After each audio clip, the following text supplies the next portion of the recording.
A tree of liberty must be refreshed from time to time. It is the duty of free men and women to stand up and resist tyranny. This principle, the very spirit of our founding fathers, is what drove the men and women of January 6th to take a stand. The J6 defendants were not criminals. They were Americans who believed in their constitutional right to assemble and petition their government. They saw an election riddled with irregularities, a Congress unwilling to listen, and a system that was increasingly unresponsive to the people it was meant to serve. Like the patriots of 1776, they refused to remain silent. In the wake of their imprisonment, these brave men and women faced unprecedented persecution, denied due process, held in solitary confinement, and treated as enemies of the state.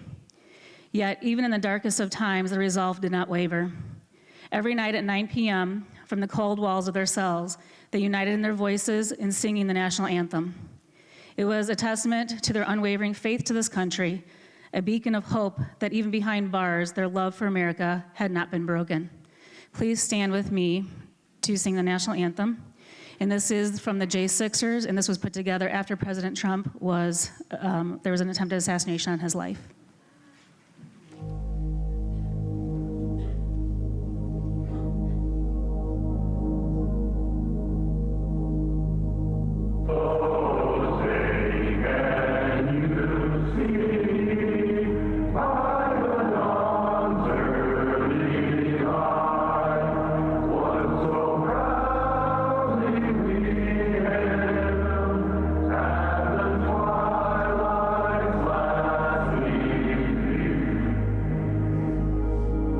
I pledge allegiance to the flag of the United States of America.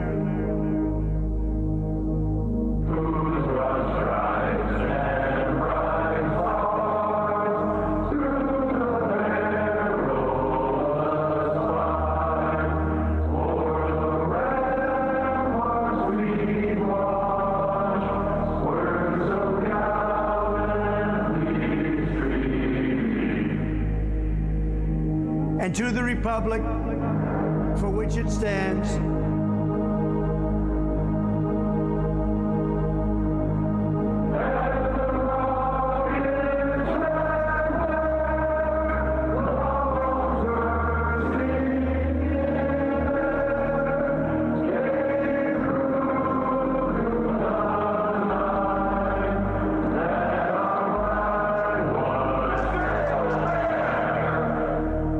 one nation, under God,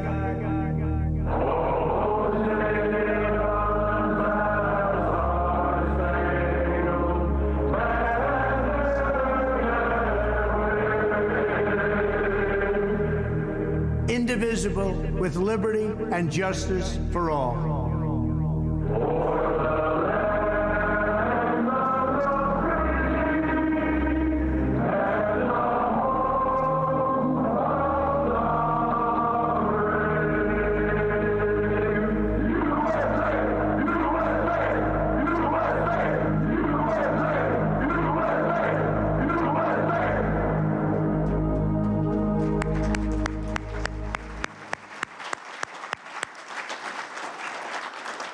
You can have a seat. These were not insurrectionists, they were patriots. They embodied the very spirit of defiance that birthed this nation. Their sacrifice, their suffering, and their resilience should not be forgotten. As we hear their stories, let us remember that our founding fathers believed that in the face of tyranny, the duty of free men was not to bow, but to stand. Essentially, when tyranny becomes law, rebellion becomes duty. Many of you here today were also there on January 6, 2021. You know the feeling of unity, bravery, and justice that filled the air that day. You stood shoulder to shoulder with fellow Americans, not as rioters, but as citizens demanding accountability. And you witnessed firsthand the lies told by our media, lies meant to vilify patriots, to rewrite history. But the truth cannot be silenced. You saw what really happened, and it is up to us to ensure that the sacrifices of the J6 defendants were not in vain. I would like to introduce one of these J6ers from Northwest Indiana, Kash Kelly, as an American social media influencer, activist, and founder of the Streetlights Unity Movement, an organization dedicated to promoting unity and common sense in political and social discourse.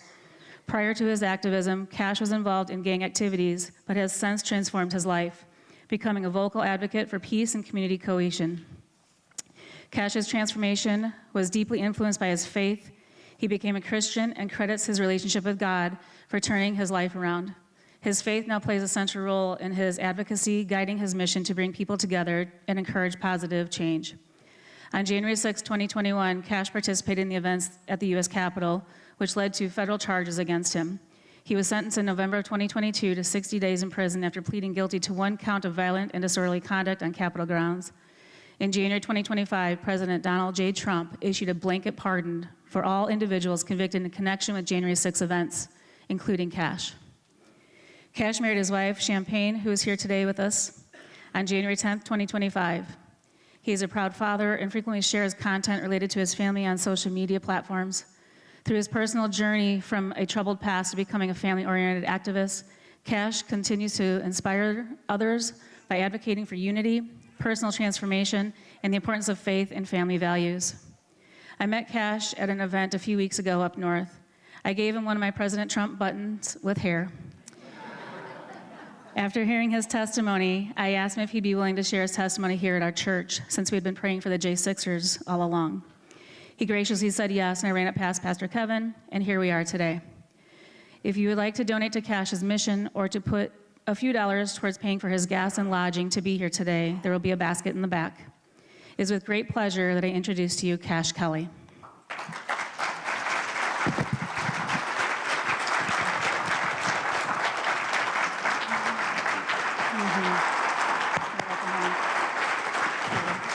All right.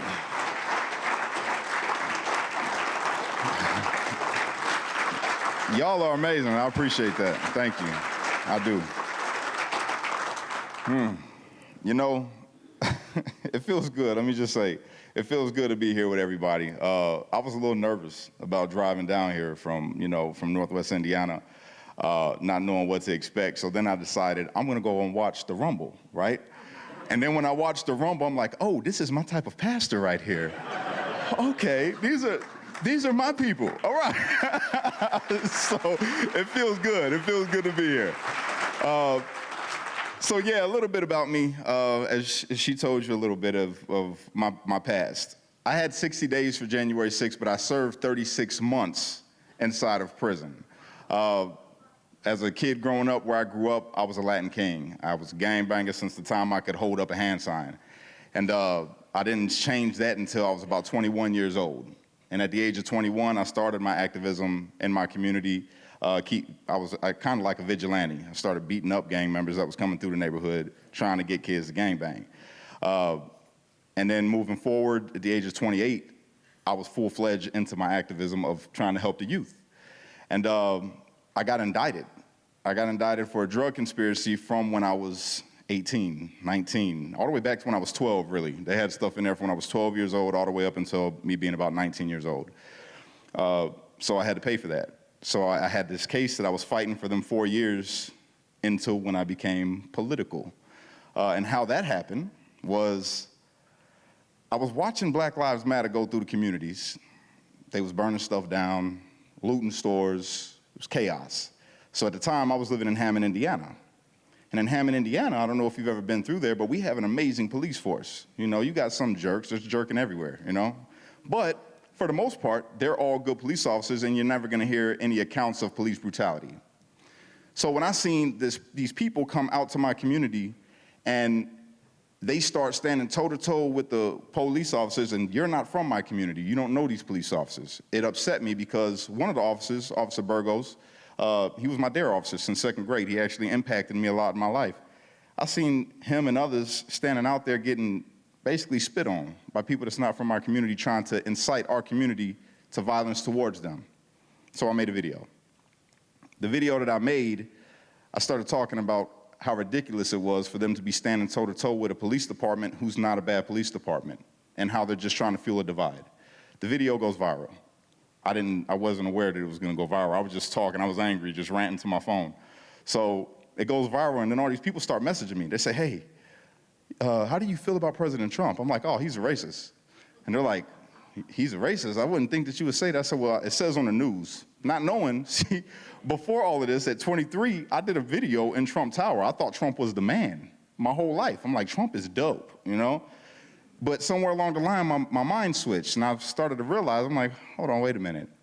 Something's not right here. Why do you feel this way? And that's what they started asking me. Why do you feel like Trump's racist? I said, well, I seen the clip on CNN. They said that he said that. Why don't you go watch the whole video in its full context? I said, okay, I'll do that. I'll take that challenge. They say, well, hey, how do you feel about abortions? I said, I think abortions is disgusting. I don't agree with abortion. They said, are you a Democrat? I said, yeah, I'm black. I'm a Democrat.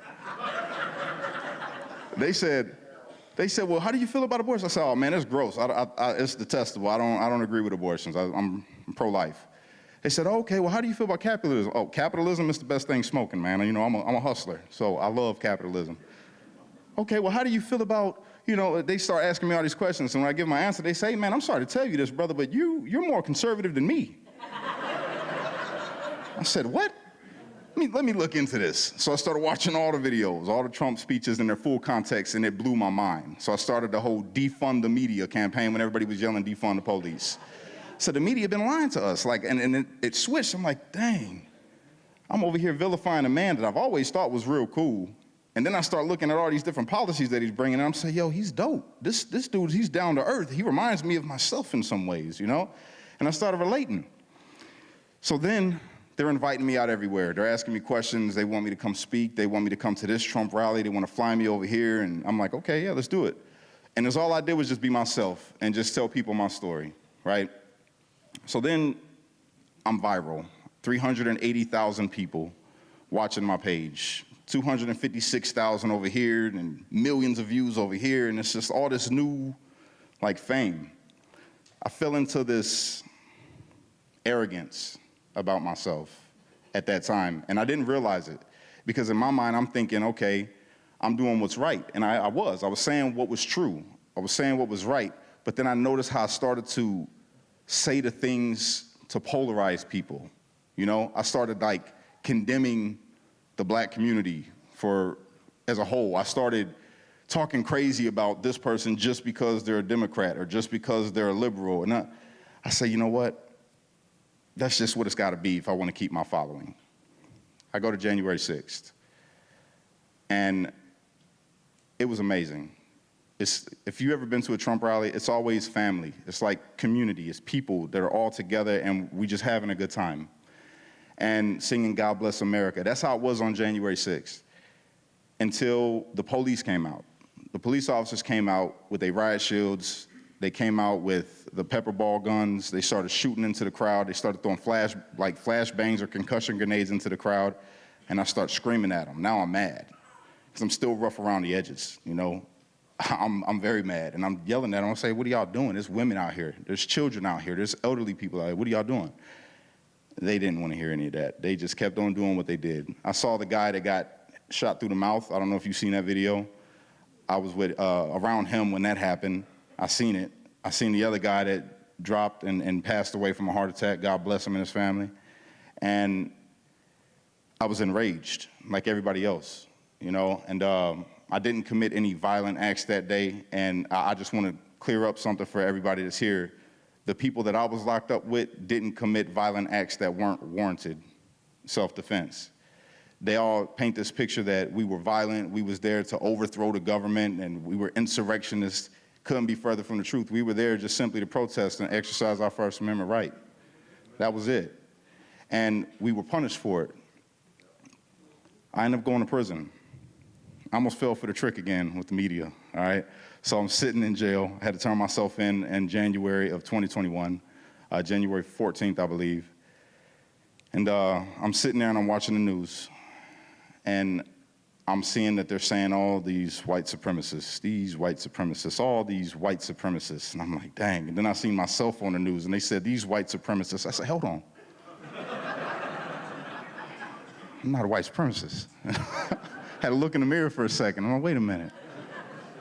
Yeah, you're not that. Don't listen to them. But I got nervous because I'm like, okay, now I'm getting transferred. By the way, for that case that I had, I stood in front of the judge to be sentenced in February for that case, the conspiracy. And if you read my transcripts from that day, the judge, he was upset about January 6th, which I hadn't been charged for. It was a criminal complaint. So I'm being sentenced for a conspiracy, but all they could talk about in my court hearing was January 6th. And he told me that he couldn't operate in a vacuum while handing me my sentence, right? He said, I can't operate in a vacuum. I can't ignore this. It was detestable what you did when you went to our nation's, you attacked our nation's democracy. I said, all right, whatever. 48 months in the BOP. I said, dang. It hit me like a ton of bricks, man. 48 months in the BOP. I was like, okay, well, looks like I'm going to prison. Thank you, Judge. The prosecutor stood up, the one that was prosecuting me, and said, this is unfortunate. I wish he hadn't went to D.C. If he hadn't have gone to D.C., this day would have went completely different. I was supposed to get house arrest, y'all. They gave me 48 months in the BOP. So then I get shipped, which is unheard of, and this is where I know God had a hand in all of this, right? I get shipped to D.C. DOC as a convicted felon amongst a whole bunch of pretrial detainees. That doesn't happen. You're supposed to go to the federal prison system once you're charged for a federal crime. So when I get there, I'm nervous because I'm like, yo, I just seen the news. Oath Keepers are there. They're just white supremacy group. Oh my God. I know the Proud Boys ain't racist. I was just hanging out with Chief in D.C. in December. I know they're not racist. That's a lie right there. But this, the Oath Keepers, big scary white guys. I get there, and as soon as I walk into D.C. DOC, and matter of fact, before I even get there, I'm on the bus. The Oath Keeper's on the bus, one of them, Kelly Meggs. And he turns around, he goes, hey, you January 6er? I'm like, yeah. He's like, me too, Kelly Meggs, Oath Keeper, nice to meet you. Kelly Meggs, man, one of the nicest guys you'll ever meet. Kenny Harrelson, one of the nicest guys you'll ever meet. Newsflash, everybody, none of them was racist. It was all a lie. You know how I know? Because when I walked into the prison and I'm shackled and I'm chained and I'm going and they got me going like this, I'm looking at the cells. They go, oh my God, you're Kash Kelly. My wife loves your stuff, man. We follow you, we watch. I'm like, oh, these is my people. That's the same thing I thought. Oh, these are my people. So we're in prison together and we're suffering together. We're on 23 hours a day lockdown was what it was supposed to be, 23 and 1. It ended up being longer than that. We stayed in that cell at least no less than 24 hours a day, and we would come out for 1 hour between 24 and 30 hours of that day. All right, so we and by ourselves in a cell. When you talk about trying to keep your sanity, it's just dirty white walls with rust and mold and no window to look out of except for this tiny little rectangular sliver in the wall. Can't see the sunrise, can't go outside. And you get an hour to come out of your cell every day to make a phone call, take a shower, and heat up some ramen noodles if you had commissary, which thank you to some of you all, I'm probably sure donated to us while we were locked up or you prayed for us. Thank you for that. I appreciate y'all. And so does all my brothers. The letters that you guys sent were amazing. Like, it got us through a lot of rough times, because it was, for a while there, it was rough. But we were close. Me and them brothers were close. We didn't look at each other based off of what religion they were, or we didn't look at each other based off of what color we were. We didn't look at none of that. What city were you from? It didn't matter. You voted for Trump. You were at January 6th. Well, you're my brother. You need something? We shared our commissary with each other. But somebody didn't have, we gave. We looked out for one another inside of there, and we even ended up trying to basically minister to the COs inside that place that was treating us like crap. You know, we won them over. We won the COs over. Before I left out of there, the COs were sad to see us go. They were just, I thought y'all was white supremacists too, but I love you guys. That's what it was. A lot of them COs was really sad. They said, I don't want y'all to go. I hope that they continue your trial. Literally, that's what the COs ended up saying before we left, because they had it good. And you ever heard of DC DOC? Have anybody ever looked into DC DOC? There's stabbings every day. It's horrible. There's overdoses every day inside DC DOC. Each unit is horrible, except for ours. You know what they called our pod? The insurrection pod. You know what we called our pod? The Patriot pod. Them officers would come in there and fall asleep. And this is majority black staff. It was only one white guy there that was an officer. It's all black staff. Hated us until they got to know us. They got to know us, and they said, oh, you know what? This is not like anywhere else. This is not like any other unit. Let's fall asleep. Let's go to sleep. Let them do whatever they want. And that's what they did. We got videos of them literally snoring while the media is telling everybody, violent, white supremacists, extremists, they want to hurt everybody. They want to attack a nation's democracy. They want to do all these things. And they fall asleep. Does that sound like we were violent and we just wanted to just beat up police officers and all the stuff that they said? No. People always say, Kash, I'm sorry for what you went through. I'm sorry that you had to go through that. I'm sorry that you got taken away from your family. I'm sorry for the solitary confinement. And I just want to say, don't be sorry for me.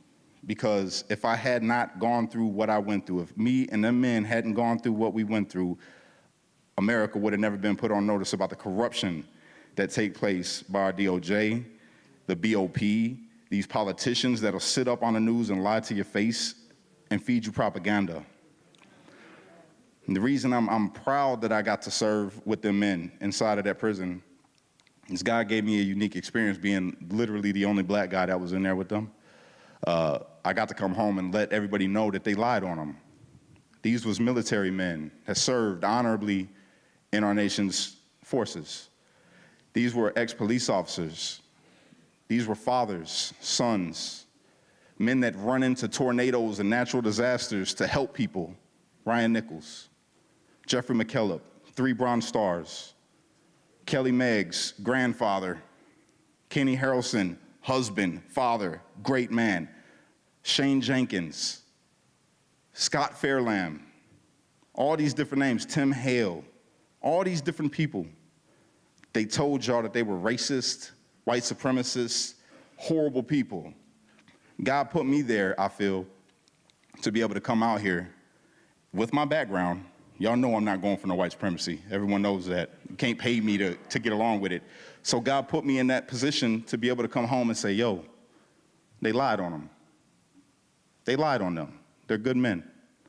They're my brothers. We built good relationships in there. I'm still close with every one of them. We still talk every day. I get to be a part of what kills the narrative that they've spread. I got my faith restored being locked up. I got mentally stronger being locked up, physically stronger being locked up. And I had a chance to go through a system, a prison system, that's in need of some desperate reform. Because it's not just happening to January 6ers. What's happening inside these prisons is happening to people of all colors, of all backgrounds, of all faiths. They go through there, and these police officers beat them the same way that they beat Ryan Sampson in the cell in DC DOC. The same way they ran in Scott Fairlamb's cell in DC DOC. The same way they threatened to kill me and other January 6ers. This was their words. We're going to send you across the street with the real Black Lives Matter, and they going to stab you up. That's what they told us. And we said, hey, bring it on. Good luck. Good luck with that. But we need to be more conscious of what's going on, not just in our country, but in our prisons, man. In Hebrews, the book of Hebrews, chapter 13, I love this. It says, be careful or be wary to entertain strangers, for some have entertained angels unaware. And forsake not the prisoners. Forget them not, the ones that's locked up. I feel like the reason that they say that is because there's so many faith-filled people inside them prisons.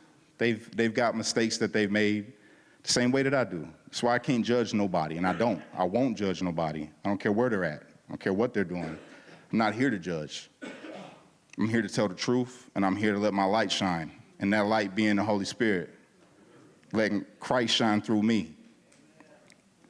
There's people behind them walls that do that have been forgotten about, that have been forsaken the way that we thought that we were forsaken by our government when we were locked up. So my message today is redemption. Nobody can't be redeemed. There is not one person alive on this planet that God does not love, that Christ did not die for. We know that our country right now has a political divide within the people, which is strange to me. How people that are not politicians, you don't sit in those offices, how we can hate one another because of our political affiliation? You know what I do now? It's not about red or blue for me. It's about good and evil. I'm divided by somebody based on whether they're good or evil. I don't divide myself from you because of your color, your politics, your hair color. It doesn't matter to me. I don't care. Are you good? What do you mean, am I good? Nobody's good. You're right. But do you got the Holy Spirit? No? Oh, you don't believe. Okay, well, brother, look, I'm going to be praying for you. If you need me, you want to talk about it later, we could talk. But right now, you drew the line. So I can't, what part does light have with darkness type deal, you know? I don't want to be around that, you know? And it's not because I don't care about you. It's because I care about me. I care about me, and I don't want to be infected by what you got. I know you can't change me believing the way that I believe, but you might make me put my hands on you because you might get crazy, and I already know that. I know that you're crazy. So let me just go this way, you go that way. I'll pray for you. We can talk later, you know? It's that kind of thing, man. We got to get past this point of you're a liberal, so you're bad. No. What do you believe as a liberal? Do you believe that, you know, children should be getting puberty blockers and no? Oh, okay, well, that's cool. You're not that liberal then. So do you think that a woman should be able to, you know, unalive her baby in the womb? Oh, well, then you can't be that liberal, brother. Let's talk, man. Do you know Jesus? That's what it comes to. That's how I try to operate with people. Because, again, being the unique experience of being a January 6er, automatically in social media, oh, you're an Uncle Tom. You're an Uncle Tom. You went to January 6th, and then they look my history up, and they're like, oh, whoa. How did you end up at January 6th? Brother, you got a rap sheet that says that you was a part of this Chicago gang, and you was this. What does that got to do with anything? You see, you've been fooled by this media. The media tells you that somebody can't be something because of what they may have been. The media tells you that because I voted for Trump that I'm somehow Carlton or, you know, Uncle Tom, which it's not even an insult. And that's how uneducated people are. You call somebody an Uncle Tom, you know who Uncle Tom is? He helped slaves get off the plantation. Man, you stupid. I'm not, you know what I mean? It's like you gotta read. And then this is how I try to educate people, and I use humor. I use love, man. I use a brotherly feel when I approach people. Because at the end of the day, I'm not here to be the perfect patriot, right? I love my country. I'll do anything for my country. That's what makes me a patriot. A patriot is somebody who would do anything for their country, that loves their country so much that they would literally die for their country. I'm willing to die for my country, to make sure that we keep our freedoms and our rights protected, the Constitution, the law of the land. That's me. But beyond that, what's first? I'm a kingdom citizen. I'm walking around on this earth in this body. Yeah, I look like the way I look, but what's inside of me is greater and transcends all of that. I got the Holy Spirit, my first habitat. All of your first habitats is to be a kingdom citizen. Amen. The mandate that was given to Adam was to what? Have dominion over the earth, subdue it. It didn't say to subdue each other. It didn't say have dominion over the people. It said the earth, and we're supposed to share it, right? And we gave that up. He messed that up. And now we're dealing with all kind of chaos. This is why it is the way that it is in the world right now. That's why the devil literally is running rampant on the TV, in the minds of people, infecting people, making them think that bad is good and good is bad. That's where we're at today. And you could call it politics. You could call it a religion, because you got some really messed up religions out there. I know people don't want to hear that, but there is. When you got people that are willing to, put a bomb on themselves and go crazy with it just because of what their religion says, or you got a religion that says that you're supposed to run over here and annihilate a people because they disagree with you, that's not of God. Kingdom citizen. The kingdom is within. The first mandate was for man to create heaven on earth, inflict God's will on this planet, and be good to one another and treat each other like brothers and sisters. But we've gotten so far removed from that because of these people that we call leaders misleading the flock. They tell you that it's okay to hate this person because of whatever it is that they tell you it's okay to hate. It's never okay to hate. Jesus said, if you say I hate you, that you're in danger of the fire. I don't hate anybody. I might hate what they do. I don't hate them. And I believe that Christ is going to redeem them too, one way or the other. If he brought me full circle, I've been a Christian when I was born, raised. I was raised in a Pentecostal church, right? Got church hurt because my friend died. Left the church. Started practicing the Nation of Islam. Studied that. I said, oh, I can't be with this. This is kind of racist. They don't like my mom. My mom's white. I can't do that. What would that make me? If my mom's a devil, they said, I don't know what that would make me then. I'm a hybrid or something, I guess. I got up out of there. I'm like, that's not for me. Hebrew Israelites, tried that. I'm like, oh, this is equally as racist as the Nation of Islam. They just use the Bible. I can't do that either. I studied Buddhism, studied Islam, with the Quran, the actual Islam. I said, I can't get with that. They deny Jesus. I can't do it. If it led me full circle back to Christ, to where now I'm talking to people and it is not even about the Bible. I just let him shine through me. And then when they say, what changed you? I can say, yo, it's Christ, man. There's a Bible right here. It says right here, this is what you have in store for you if you accept it. And that's it. It's that simple. If Christ could do that work in me, I'm like Paul, man. I was the chief sinner, one of the worst. One of the worst. And I'm still a work in progress. I'm not where I need to be, but I love people because God loves people. And I just want to see people come together. And if the people of DC DOC happen to see this, them officers that did what they did, yo, I forgive you. I'm not even mad at you. I'm not mad at any of them. God did that. What did Joseph say? Hey, don't cry. What you meant for evil, God meant for good. You didn't do this. This was God's plan the whole time. So I accept. I appreciate you guys. I appreciate you allowing me to come and speak at your church, Pastor. Michelle, I appreciate you for bringing me here, and I appreciate all of you guys for listening to me and giving me a little bit of time. If I could leave you with one thing, it's, man, unity. We're better together than we are apart. God got a plan for your life and the lives of the people that we feel are out there, you know? If you notice in that Bible, them messages, them letters, them epistles in the New Testament weren't written for non-believers. Those are letters written to us as believers to strengthen our walk, telling us how to be. Jesus didn't go out there to the unbelievers and say, hey, you know, if you don't believe me, you're going to go to hell, right? That's not what he said. He went and sat down with them and just showed them some love. And then said, hey, you know there's a gift for you. It's right here in front of you. You know, I'm going to die for you. I'm going to raise again for you so that you can have a relationship with God. That's all you got to do is accept it.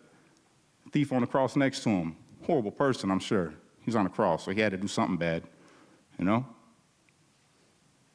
He said, yo, today I tell you the truth, you're going to be with me in paradise. He didn't have no time to change anything except his heart at that moment. So have that faith in these people, man. We got to get our country back together and get them back to God, like you say, Pastor. Get them back to God.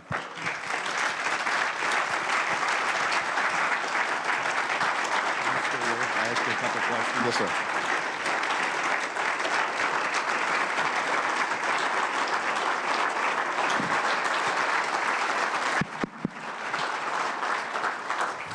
I just have some questions. 24 hours a day in a cell. Did you have any, because I've heard some testimonies from some guys, did you have anything to read? Did they let you have a book, a magazine, TV, anything? At first, no. At first, they didn't give us any books for like the first couple, I'll say the first couple days. Then they let us out of our cell to go and get whatever books that was out there, but the books were like ripped up. They were bad because they used them, the people that were in that place before us would rip the pages out to smoke for paper to use for like K2, so books was missing pages. But what they denied us was Bibles and all of that when we first got there, because they said, oh, you got to wait for the chaplain and you got to go through quarantine and all of these things. So we were denied that at first. They used the quarantine thing as their excuse. But after we got past quarantine, the chaplain came and gave us the Bibles and, you know, all of that. Any phone, social media, computer, internet? Nothing? No. We had a tablet, a GTL tablet that we were able to get on and play games. You know, if they had it available. If you had money on your account, it costed money. It was like 25 cents a minute to use the tablet. So it was expensive. And yeah, they gave us that sometimes, but we had to share it. There wasn't a whole lot of them. So I've heard testimonies from guys said they never saw an attorney all the while they're in there. No chance of appeal or anything. Yeah, no, that's if you took a plea, you couldn't get an appeal because they put that in the BOP. That's how they do when they give you a plea deal. They say, hey, you can't appeal anything with this decision. The only thing that you're entitled to constitutionally would be a habeas corpus. That's it. So yeah, they did deny people their lawyers for quite a while. Visitation from family, were they able to You weren't see? allowed unless you took the vaccine had came out and they were incentivizing people to get the shot. They would say, hey, you get the shot, we'll give you extra commissary. We got a bag for you with some commissary in it. You get the shot, we'll let you get a haircut. You get the shot, we'll let you shave. You get a shot, we'll let you see your family at a visitation. So, funny story, I waited about a year, a little bit over a year, fighting. We were all like, no, we're not getting that shot, right? We were standing firm on it. But it got to the point where I'm like, my kids are crying on the phone, they want to come and see me. So I'm like, you know what, I'm gonna take the shot. So I took the shot, the Moderna shot. It was 2 shots, because I really wanted to see my babies. And they come and tell me after I get the shot, I say, hey, I want to apply for the visit. I want to have my kids come out and see me. They said, oh, how old are your kids? I said, I got young babies, and are they under 18? Yeah. Oh, you can't get your kids up here. So I said, I specifically asked if I could have my family come up here to see me, my children specifically. I told you I had small children. They said, oh, well, I don't know. They should have told you. But they lied. They were lying. Yeah. Kids could come up there. It was another tactic that they used against us. And they did that to multiple people. It wasn't just me, you know. We had some people from our church that were there on January the 6th. They didn't even know there was a so-called riot until they got home and saw it on the news. That was a really crazy day. Did you go into the Capitol building at all? Yeah, Okay. yeah, I did. I was one of the earlier people to go in to the Capitol. It was the police said I could go. I asked them. I said, "Hey, man, I'm good." They said, "Yeah, don't break nothing, don't steal nothing." Right. I said, "All right." Right. So I had a moment though. I took a picture with the statue. And then I put a caption on Facebook. I said, "Today is one of the greatest days of my life. White, black, brown, red, yellow came together to let these traitors know that we're not going to let them." And it was just this long thing. And they used it against me in court. And they said, "He's a radical terrorist, Your Honor." Yeah. That happened.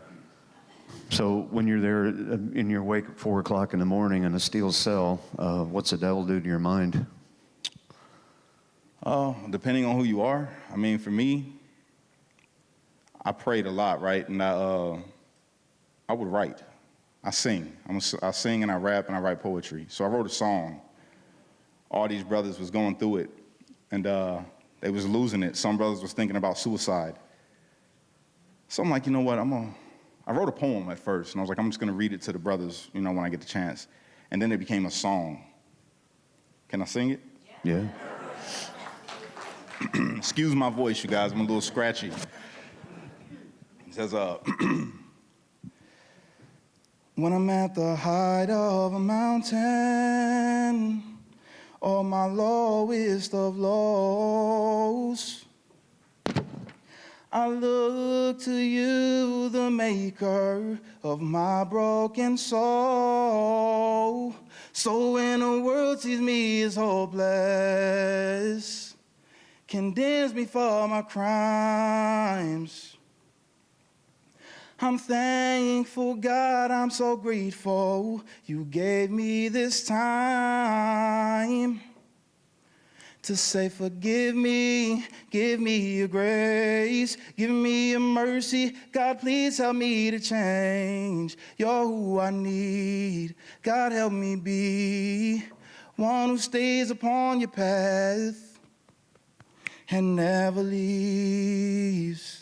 This walk of life ain't easy, but I know it's a test.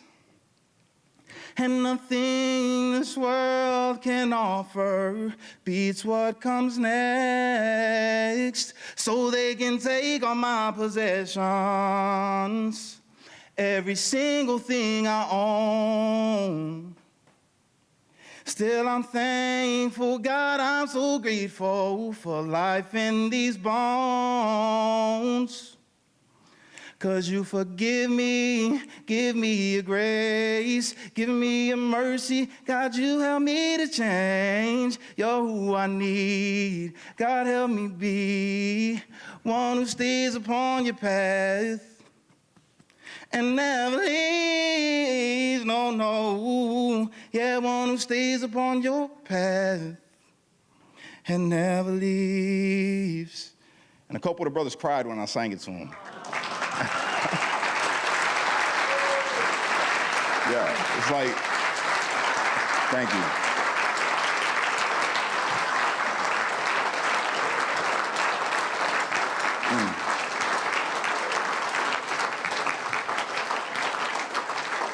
So God was in control. He gave us that time for that reason right there. You were able to talk to people in other cells and everything? And I would sing it through the door.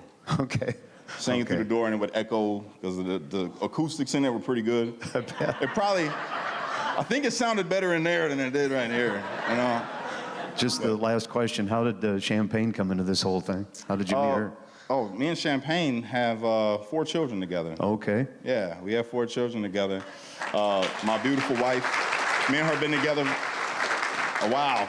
That's great. A while. That's great. We finally got married, and the reason why we got married, not only because I love her and she's beautiful and just the best thing in the world, but when I came home, like this whole past year has been a process for me, like spiritually. So it's like you profess faith, right? You say that you're a believer, then why are you living wrong? You're not married. What's stopping you from getting married? And it's like, I was against getting married. I'm like, I don't want to get married ever again. I'm good. I had a failed marriage. I'm like, I'm never going to put myself through that. But God's like, yo, bro, you can't have everything that I got for you if you're not going to submit to everything that I need you to do to get there. Yeah. So that was a step of faith and a true show for her, because it's like she deserves it. Y'all have no idea how amazing she is, the type of mother that she is, how supportive she is, and how patient she is, because I'm a lot. I'm just, I learned to nod. I learned that when she says something. Like, All right. Well, thank you. Thank you so much for coming. I appreciate it.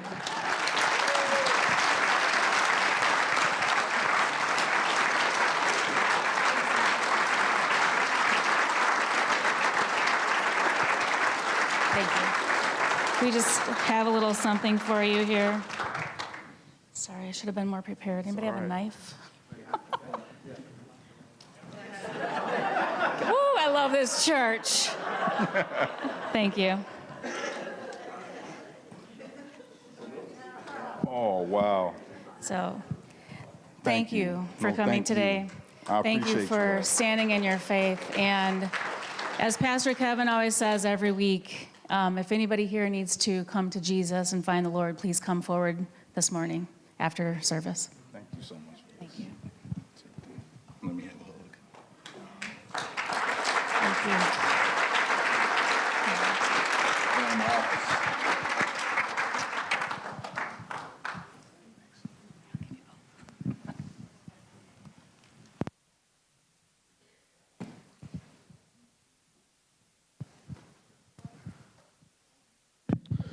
I know we've heard so many things the last 4 years about the people who had to go through that, the brave patriots who showed up that day, a part of something that, you know, they never dreamed at the time was going to be this big or was such a big deal, but thanks to every single one of them. And day after day after day after day, knowing that they couldn't appeal their case, couldn't see an attorney, couldn't see their families. Appreciate that. We just thank you for your service. I need to say that. So thank you for doing that for the rest of us who weren't there. I have an opportunity to do communion today, and just as the guy said, it's an opportunity to come together, be unified. So many differences that we all have. The biggest thing, most important thing we have in common is Jesus. We come here today to remember what he did for us 2,000 years ago at the cross, and leave here today knowing that he's real, he's true, this is real, this is what sustains you through the roughest times, through your prison time, whatever that may be. And we just give